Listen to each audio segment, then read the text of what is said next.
बिस्मिल्लाहिर्रहमानिर्रहीम। मर्ज़ बढ़ता गया जूं जूं दवा की।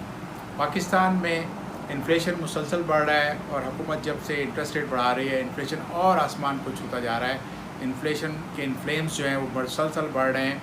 अभी लास्ट फ्राइडे को जिसके अंदर कोई ईयर ऑन ईयर तकरीबन 45% का इजाफा देखा गया है। इन्फ्लेशन इस वक्त ऑफिशियली कोई 31% के करीब है सालाना बुनियाद पे।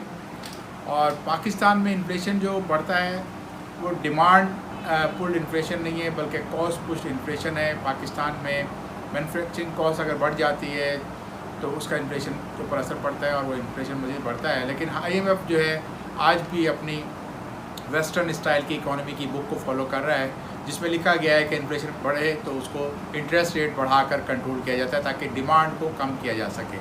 पाकिस्तान में डिमांड का तो असर कोई नहीं है लेकिन जो कॉस्ट है मैन्युफैक्चरिंग कॉस्ट है उसका बहुत ज़्यादा असर हुआ है। और तमाम इंग्रेडिएंट जो कॉस्ट में शामिल होते हैं गैस बिजली से लेकर तमाम चीज़ें जो मुसलसल बढ़ती जाती हैं, यहाँ तक कि रुपये की डिवेल्यूएशन से और मज़ीद इजाफा हो रहा है इन्फ्लेशन में।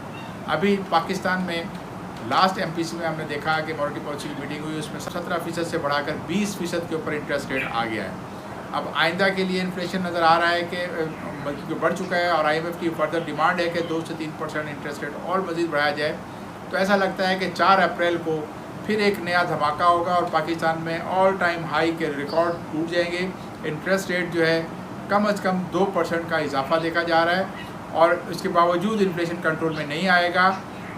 IMF भी नहीं समझ रहा और ना हमारी हुकूमत उनको समझाने में ये कामयाब हो सकी कि पाकिस्तान का इन्फ्लेशन जो है वो कॉस्ट पुश्ड इन्फ्लेशन है। पाकिस्तान में अगर डिवेल्यूएशन की जाती है तो उससे भी पाकिस्तान की डेट बर्डन के ऊपर इजाफा होता है और अगर इंटरेस्ट रेट को बढ़ाया जाता है तो उससे भी पाकिस्तान का जो डेट बर्डन है वो उसमें इजाफा होता है क्योंकि बैंकों से जो बोरो किया हुआ है उसको हमें ज़्यादा पेमेंट देनी पड़ती है। और पाकिस्तान में इस वक्त हासिल रेवेन्यू का ही हाल है कि हम अपना टारगेट अचीव नहीं कर पाएंगे।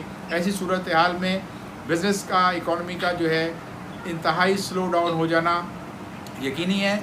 और इस वक्त अगर साल के बुनियाद पे अगर GDP की ग्रोथ में 1% भी इजाफा हो गया तो वो बहुत बड़ी बात होगी क्योंकि तमाम लार्ज स्केल मैन्युफैक्चरिंग सेक्टर जो है वो डिक्लाइन की तरफ जा रहे हैं। पाकिस्तान की स्टील इंडस्ट्री को रॉ मटेरियल के लिए मुश्किलात आ रही हैं, उनको LC खोलने के लिए मुश्किल हो रही है और LC नहीं खोल पा रहे। इसी तरह से जो आपकी ऑटोमोबाइल इंडस्ट्री है वो भी डाउनवर्ड है।